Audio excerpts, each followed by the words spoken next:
Hello, friends. My name's host Eric. I'm the host of Talking with Fence People. We're just having a brief morning live stream here. I've got the worst superpower.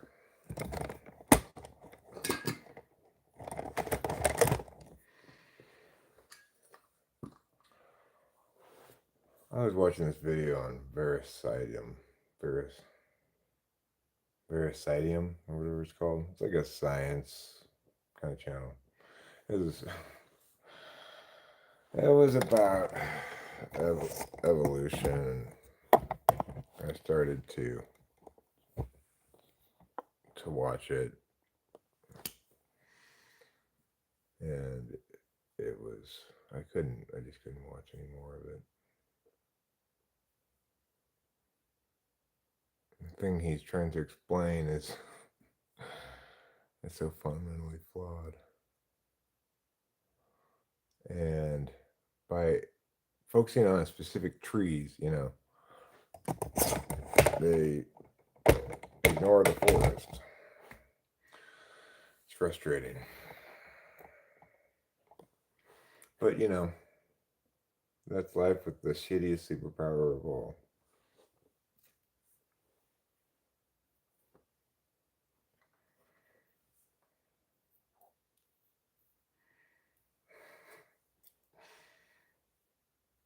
I feel kind of like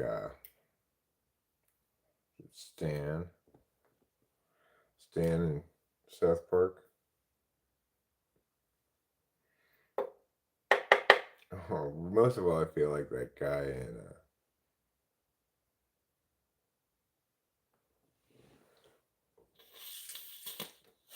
not that kind of superpower.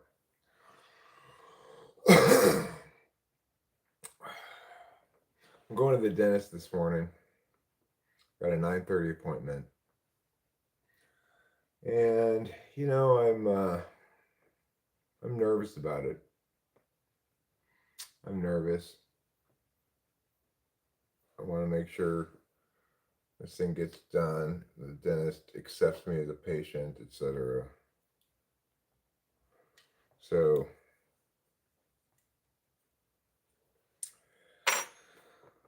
I'm made more nervous by the reality that the last dentist fired me. So I don't feel very confident about getting this accomplished. I feel concerned something might go wrong. The water and the wine thing is a pretty dumb superpower. Well, I guess it depends how much you like wine. Here, if you really, really like wine, then that would be. I guess it depends on how good the wine is that you turn from water. Because if it's really excellent wine, then you could make a killing just selling wine that you turned from water.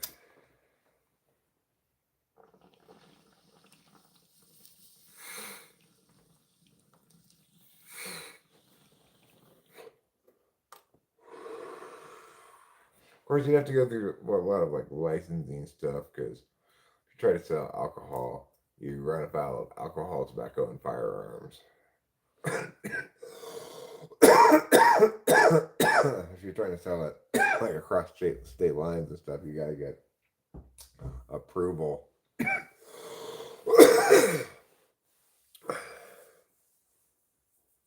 gotta jump through a lot of hoops.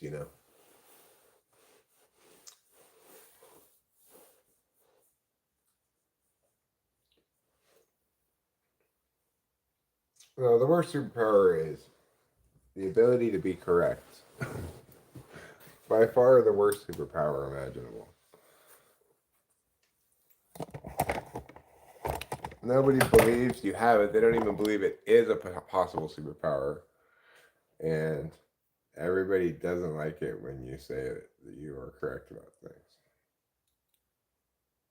And you run afoul incorrectness is just entrenched and people don't listen. And, oh, it's horrible. Yes, to be correct is the worst superpower of all.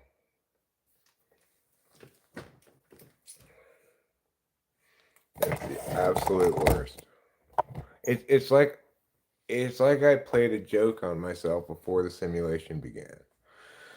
A terrible joke on myself. Or I was just wrong. I thought, I know, I'm going to choose for this upcoming simulation that I'm the most correct person. What a terrible choice. Would whatever you say be rendered correct? No, it has to be correct on its merits, obviously. The reason I'm correct is because I've spent decades excising all the incorrectness, and all that's left is correctness. And I don't talk about things that I don't know about, unlike most people.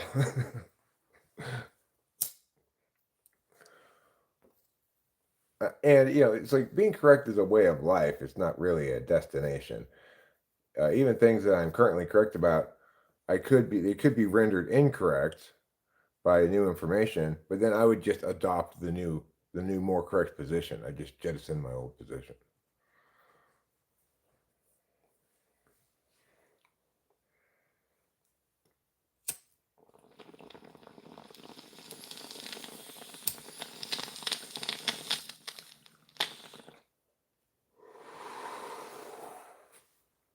That's what it means ultimately to be correct is to always prefer the better argument. Yes, this is pre-dental visit streamage.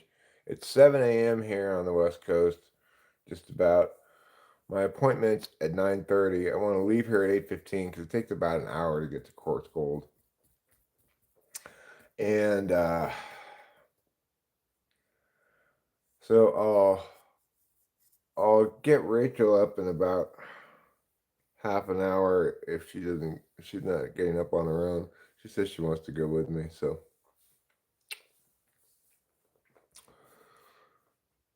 and I already arranged with Delilah yesterday that today after the dental visit when I get the total amount, she's gonna go to the bank and do a wire transfer for that amount to the dentist.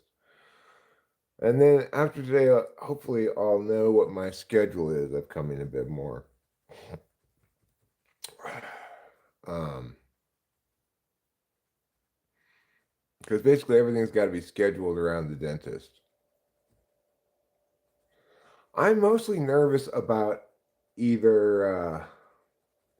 Nobody ever asks for this hero's help. That's the problem, right? Nobody ever wants to know what's correct. They want to either say what they think is correct or not care at all about it or whatever. Nobody ever wants this superpower to be used, but for the only time it comes in handy and is useful is if you're actually working as a debate coach, because the more correct position has the easier rhetorical slope. Almost always there are occasions when the correct answer is a little too complicated for the time constraints of a debate round, but it's not always the case that the best argument is the best argument in a competition debate round because of that reality. You have to factor in how long it takes to explain. But the thing is, even complicated stuff can be explained in pretty succinct fashion if you refine your explanations long enough. Have we decided what is the worst superpower? The worst superpower with a U might involve a weenie. The worst superpower is being correct, for instance, one. I wish I could remember what the fourth thing that guy said was. He said, like, people are motivated by ego, reward, ideology, or meh. What was the fourth thing? Does anybody know? Anybody watch that typing session last night?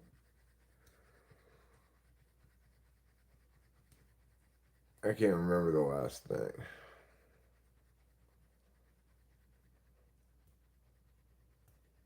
On Jeopardy? Well, that's not even correct. That's just knowledge, right? Jeopardy doesn't check your correctness about things, it checks your knowledge. That's different. Yeah. Well, it's like that Mr. Show clip where They're in a band full of like disabled people, and he wants to kick out the drummer because he's a shitty drummer, and nobody listens to what he's saying. They all think that he's being kicked out because he's disabled.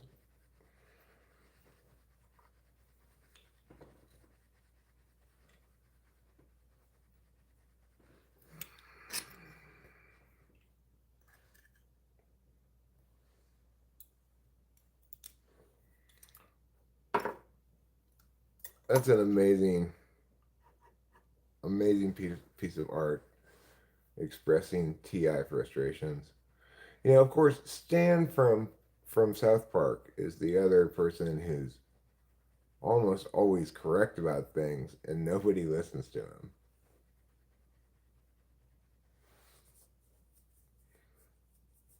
Yeah, no one wants that superpower. No one wants that help at all. That's what makes it the worst superpower. It's almost like you get treated as a supervillain rather than a hero, even though all you're doing is correcting.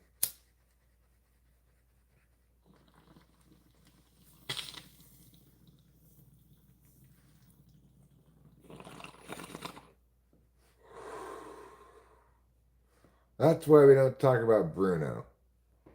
All right, well, I did know that we don't talk about Bruno, but I did not know that that was why. I guess I need to make myself a second cup of coffee.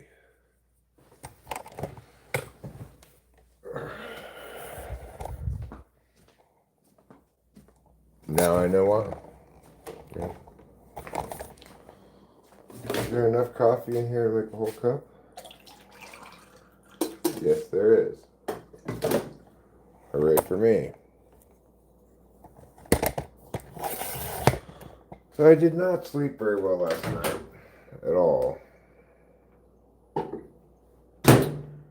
think because I was anxious about this morning. Not anxious exactly, but you know, nervous, aware of the fact that something of significance was going to happen today. I feel like kind of like adrenaline-y feeling and some big things coming up. There's enough on the counter to make a whole cup. Listen, it's fine, man. You're right, okay? My coffee making area is filthy and disgusting. Alright? Just so sue me. It's like I drink a lot of coffee, I make a lot of coffee. Coffee's messy, it makes a mess. Just deal with it.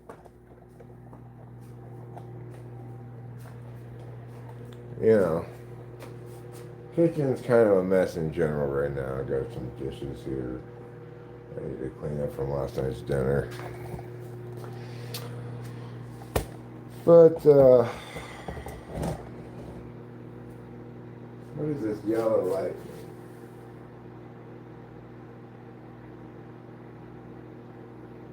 Other.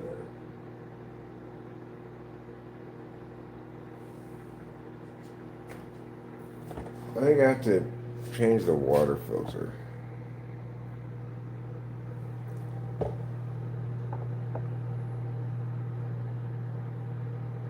Oh, order. It says order. I can see it with the camera better than I can see it with my eyes. Okay, so it's saying I'm gonna need to replace it soon. I guess the water filter. So I'll have to look on, figure out what the model number of this is or whatever. I don't know. I also need to replace the headlight in my Mini Cooper. I'm still not entirely sure if I should take it to the shop or try to do it myself. I gotta Google it and see how difficult it is. We can look it up on YouTube. There'll be a video somewhere on YouTube of how to do it. YouTube's great for that stuff, you know. Hi there, Kingfish.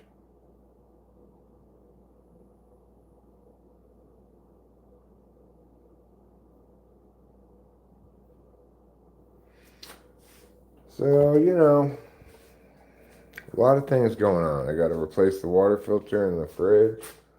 I got to replace the headlight in my car. I got to replace the teeth in my mouth. Everything's breaking down.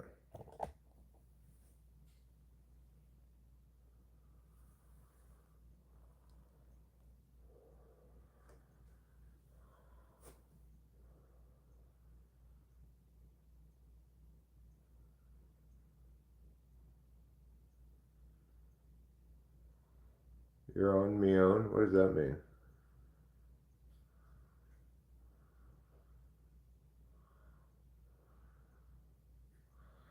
That time of year? The time of year when everything breaks?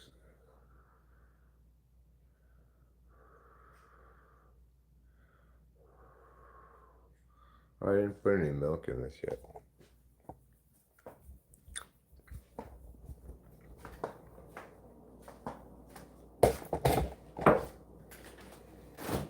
I just put non-dairy creamer. That's why it's so hot.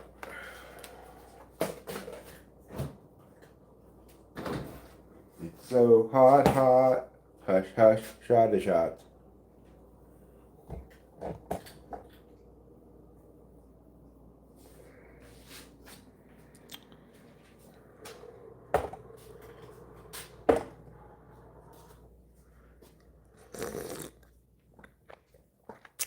So I'm not going to take a Wellbutrin until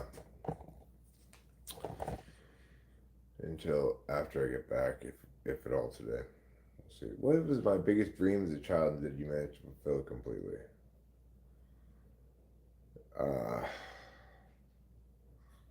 I guess I always dreamed of explaining things to people. Like when I was a little kid, I'd pretend to be on a talk show and be interviewed about something. So, in that regard, no, I've not attained celebrity of the sort that I maybe imagined for myself as a kid. But from another perspective, yes, because I had a career where I explained things to people. And then now I explain things to people on YouTube. Things that people don't want explained to them usually.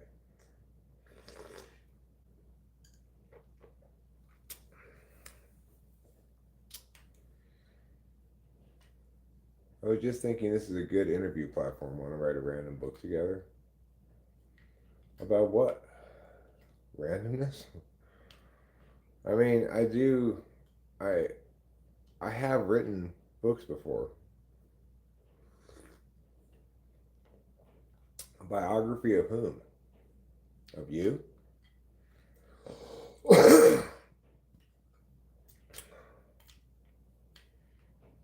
Oh, of me. I don't think an autobiography is really what I'd want to write. But drinking coffee. I was born in 71.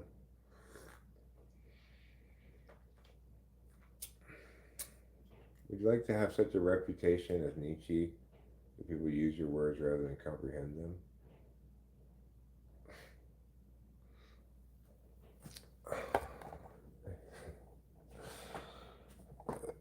The problem isn't that people don't comprehend Nietzsche, it's that Nietzsche's full of shit. This is the sort of thing I have to deal with, right? People say things, but they don't use words very carefully.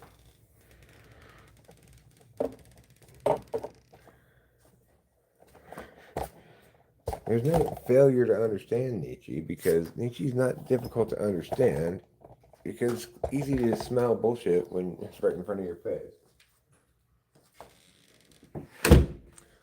That's not TI sound argumentation, okay?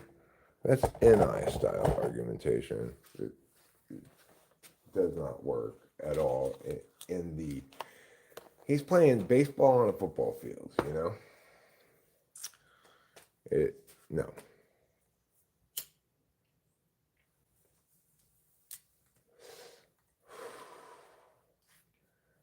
He's trying to make philosophy from NI.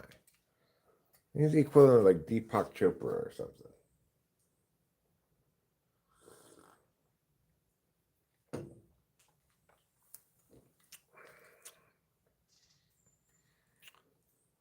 Number two, never take anything personally.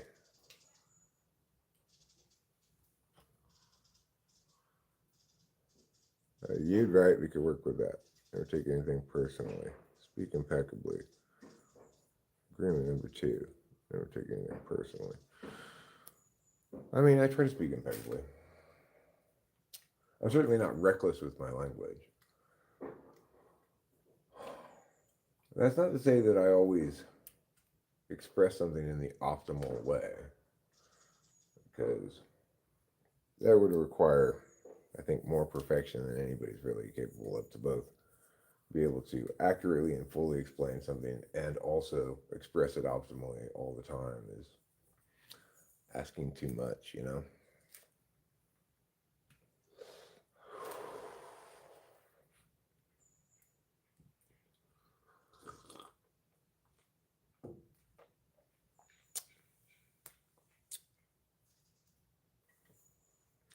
You can do it pretty well in structured debate, competition debate format, because you can refine your case and it's all time constrained. And so there's something close to optimality in that frame. But in talking like this online, you know, just ideating on the fly, you're never going to get both. You're never going to be perfect on both vectors. Hmm. I mean, axes.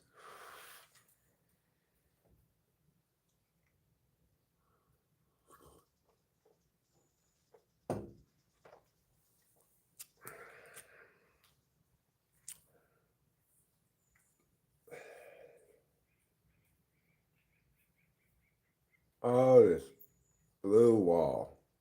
Maybe I should just paint it white.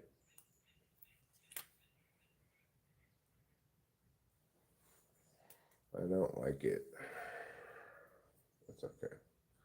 I'll survive a incorrectly. Let me see what the other agreements are. Number three, never make assumptions. And four, always do your best, understanding your best will change from day to day. Well, I mean, always do your best is. I mean,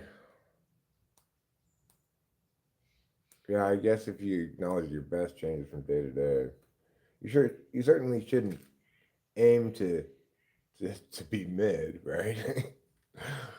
Mid is not the desired outcome.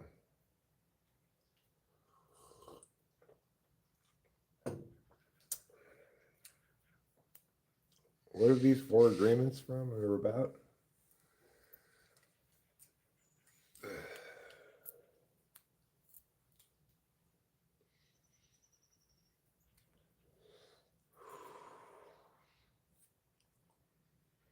I mean, bottom line is, I would love somebody to do the writing part of writing a book with me. I think that'd be absolutely fantastic.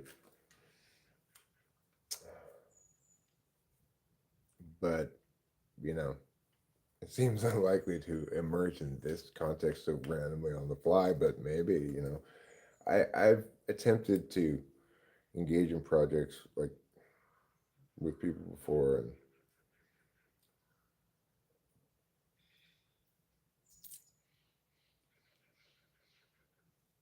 I don't know. I need somebody who's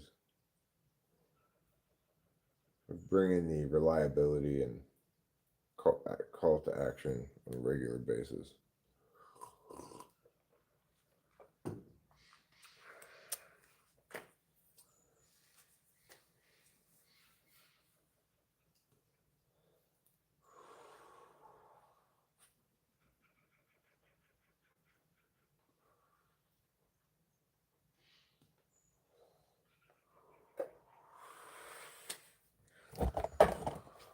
All right, well, I'm done smocking. Let's go back in the house. I will say that, true that at the moment, I feel like I have everything kind of on hold and limbo until I find out what my dental schedule is going to look like in the coming month or so. It's going to be I'm going to be undergoing some major oral surgery, so I'm going to be out of commission for a while.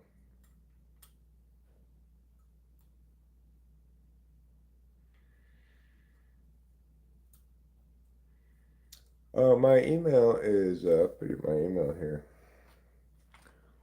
Let's see. Or my phone number too. Yeah.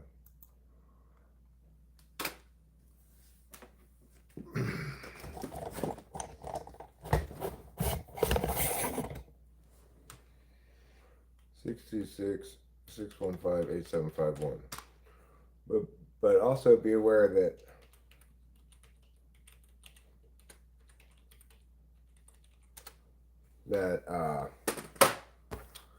this upcoming month is in limbo while I figure out the schedule for my dental surgery and the recovery times and stuff for that.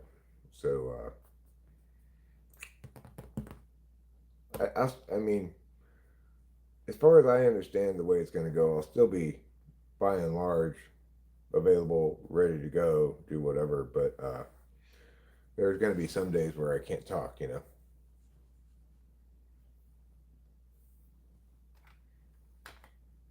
Yeah, I put it there. I put my phone number 626-615-8751.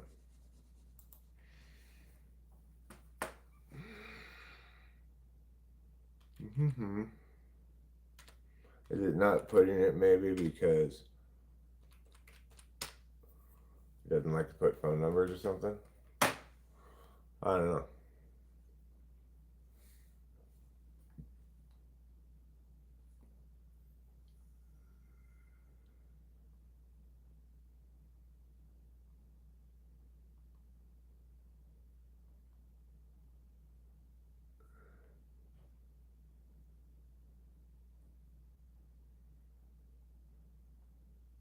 First agreement, speak impeccably. Second agreement, never take anything personally, which just basically means accept constructive criticism.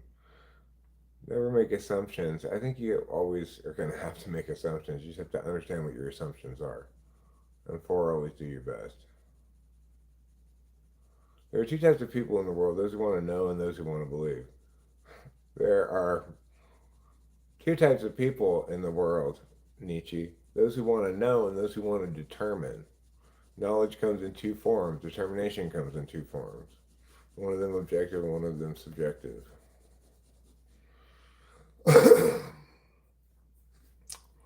So that's why so we can easily see that Nietzsche's full of shit.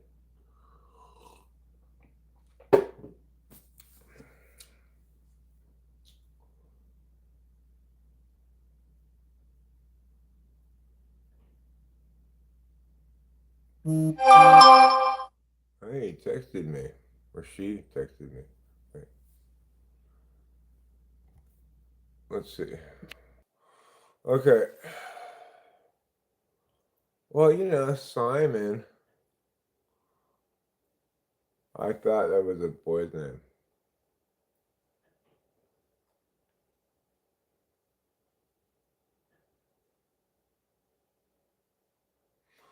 What other major philosophers are full of poop? I mean, Rousseau comes to mind. Oh, debate's more fun to the boy. Oh, okay, cool. That's fine. I get that. I got a daughter and a wife. And Rachel, my wife, she streams quite a lot, and she experiences a different sort of harassment than I do. Thanks, Rain. I gave it to myself yesterday.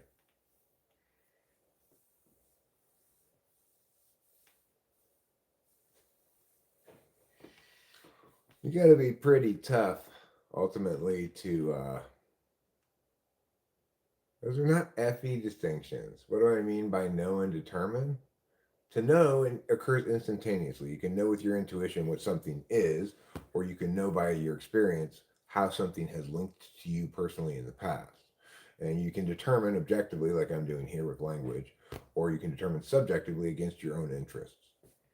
The difference between knowledge and determination is one of time. Knowledge is instantaneous, determination takes time. They're all that comprises the entirety of epistemics.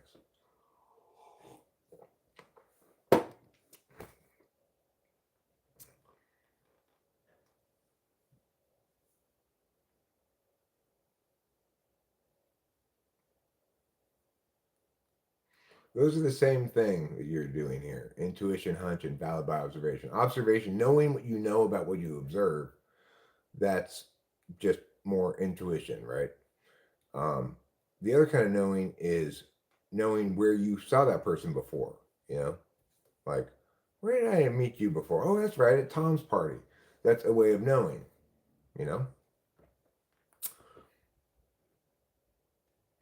And as far as determining goes, determining is different. You can check your determinations against observations as part of the determination process, but determination is mostly about internal consistency, either with your interests with FI or with language with TI, language slash consistency stuff.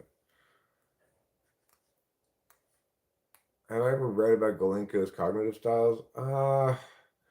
Probably at some point I did. I went through a period of time a long time ago where I read a ton of stuff in socionics, but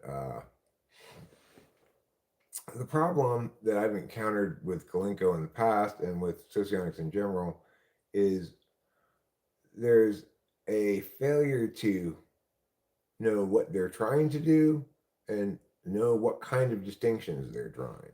So there are a couple of different kinds of distinctions one can draw, and there's an ongoing failure to make a difference to distinguish between mechanical kinds of distinctions and observational kind of distinctions. No, I don't think Jung's worth reading, but I haven't read him, so what do I know? What do I think of John Beebe's work? I think it's metaphor, you know. I think there's plenty of people who do personality type in terms of metaphor, who are varying degrees consistent with actuality. Okay, like, but the thing is, if you're just doing metaphor, if you're just saying like this this personality type is like this, you're just doing similes, right? Rather than uh, personality type being the consistent expression of attentional habits that the the two primary of which define your relationship, your the limited scope of your relationship with all other possible functions.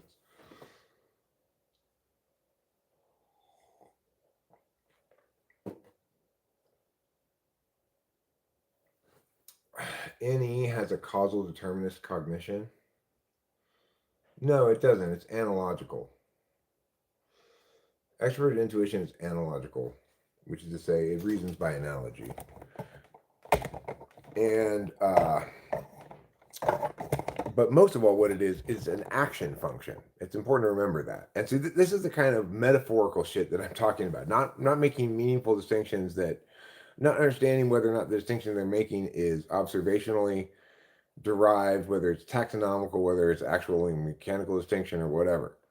Just making shit up, you know? Like people, everybody has the capacity to understand things causally, obviously. That X causes Y. In fact, people have a fundamental attribution bias that attributes responsibility to some other individual rather than to other factors.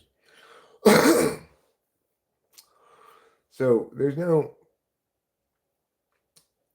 extroverted intuition is not a reasoning function, right? It's an ideational function. It's an action function. TI, what's happening there is whoever's saying that any is causal determinist cognition is probably a any TE user, mistaking their TE for any and mislabeling a causal determinist when it's actually ordinated.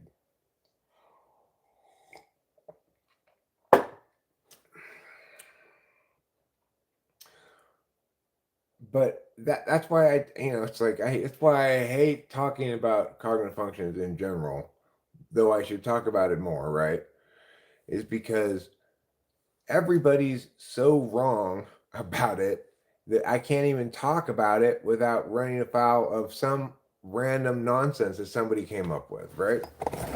You can't just make shit up and find it to be observationally the case and think that that's going to be good enough to explain things. Explanations are precious things. They require rigor. They require a lot more rigor than anybody in socionics ever has.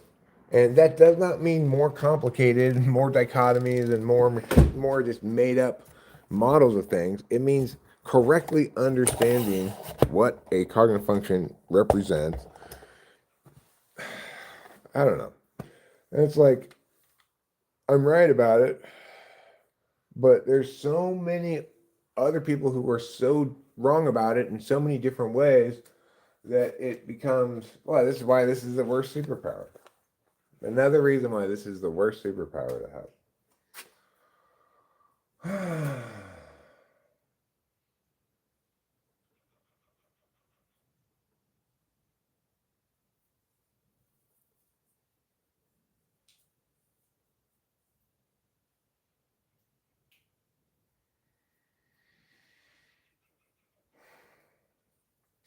So after I get this dental surgery done, I'm going to not smoke for a few days probably.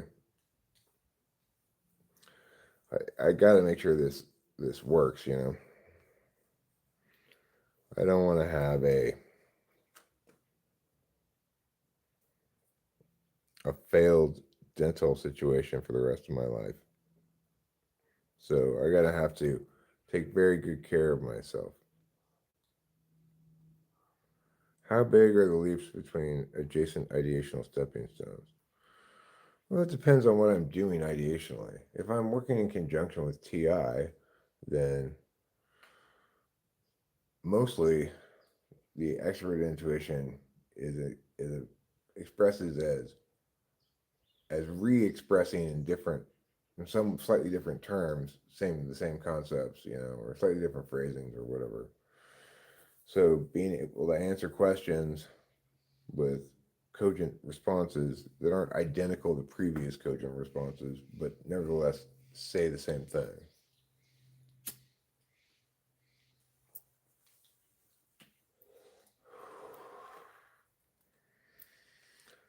But if I'm in like a joking mood and I'm enjoying hilarity, well then I think the disparateness of the places you're going to and from between uh, is going to be larger because that's where the funny is.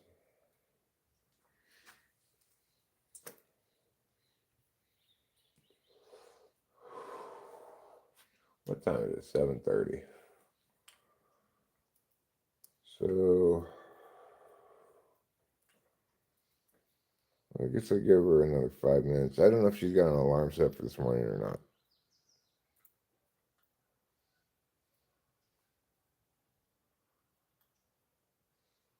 Annie has an analogy in language models, basically. Or does it? An analog? Okay, well,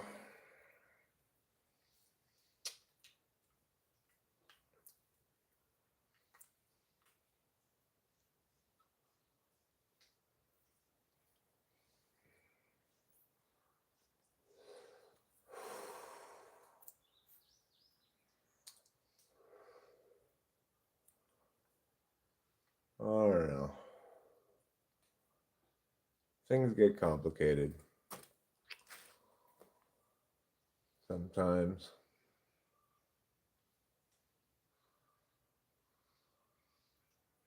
You know, I love NI. I like it when things resonate as true, but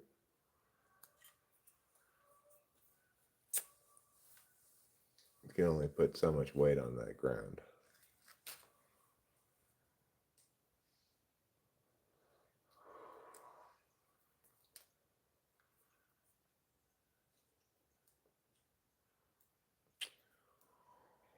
Oh, dentistry.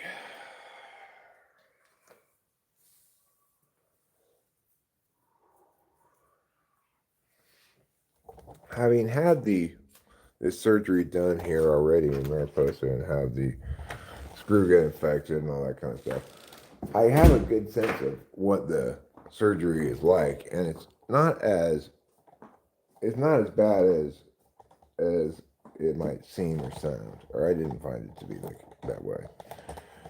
However,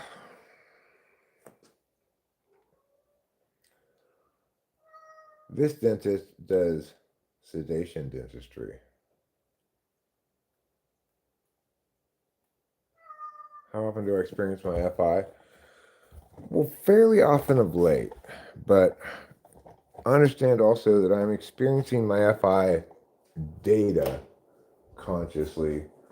It's not necessarily using FI in any meaningful capacity, right? Like FI is a determination function, but I can't use my feelings to determine anything. In fact, when I was super in my feelings the other day, Rachel, and I was feeling like homesick for Los Angeles. Rachel and I broached the topic of possibly moving back to Los Angeles. Well, I should definitely not trust my feelings there. I like it a lot better here, and just because I miss my daughter, I'm only 5 hours away. I can always call her more frequently. You know, there's not a reason to move. So it's still my blind spot, my place of least resistance, as they say in sociology, because I can't trust it for anything. I can't, if I am experiencing my FI data, it's not informative to me about what I ought to do or think or feel or anything. So I do experience my FI. I experienced it. I guess in some capacity this was FI when I was more depressed and self-loathing and stuff some time back. But even then, I recognized it as I'm engaging in a lot of negative self-talk, and that's a problem, rather than I have bad feelings and that's a problem or something.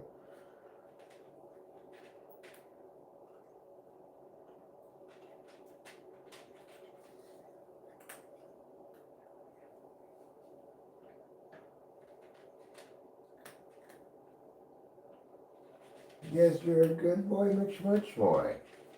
And a fine kitty McBine Biddy.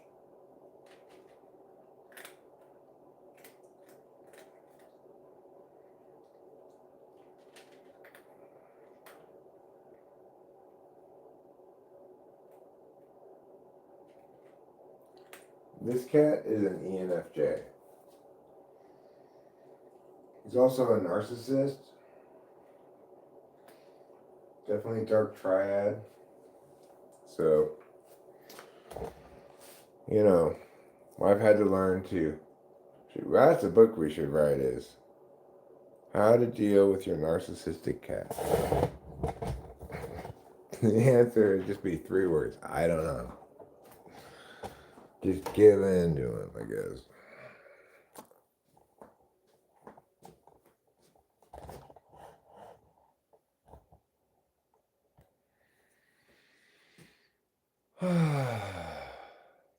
Right. I'm hoping before it's even finished, you feel some mental relief. Thanks, Acacia. I hope I feel some mental relief too. Let me go see. Is Garfield an INTP? I don't know what Garfield is. It's an interesting question. I haven't read Garfield in a long time. I did like it a lot when I was a kid, though. Let me see if she wants me to get her up here. She's got 50 minutes, 55 minutes till we leave. No, I'm sorry, 45, less than 45 minutes till we leave.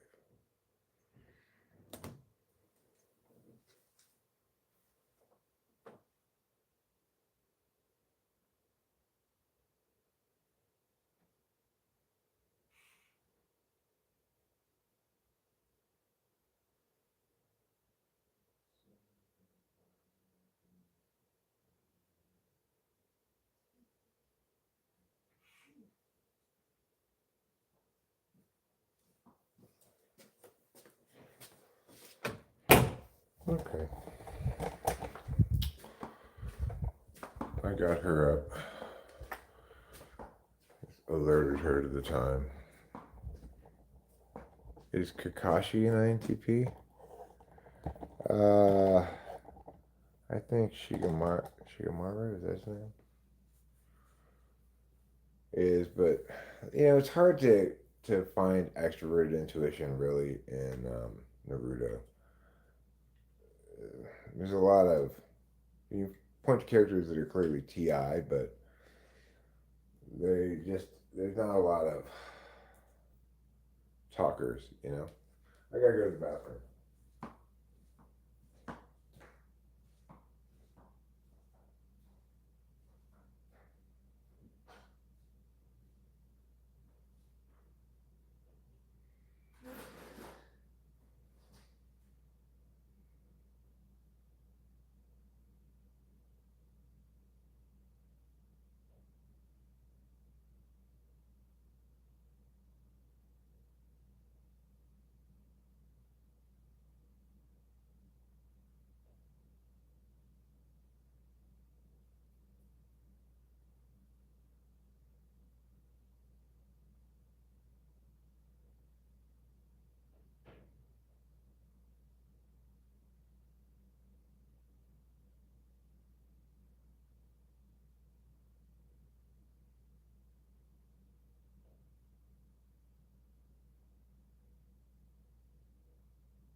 No, it's not possible to type somebody based only on their appearance.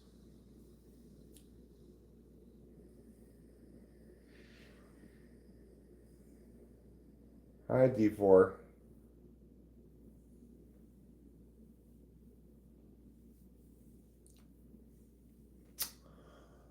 Um, okay, well, I've only got 30 minutes till it's time for us to go.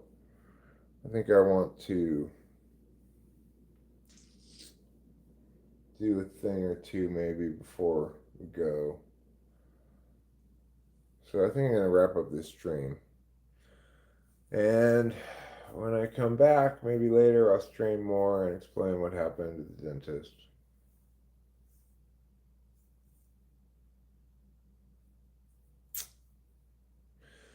Okay. I feel nervous. It's weird. I guess because the last dentist didn't work as planned. So, all right. I'll see y'all later. Thanks for being here and talk to you later.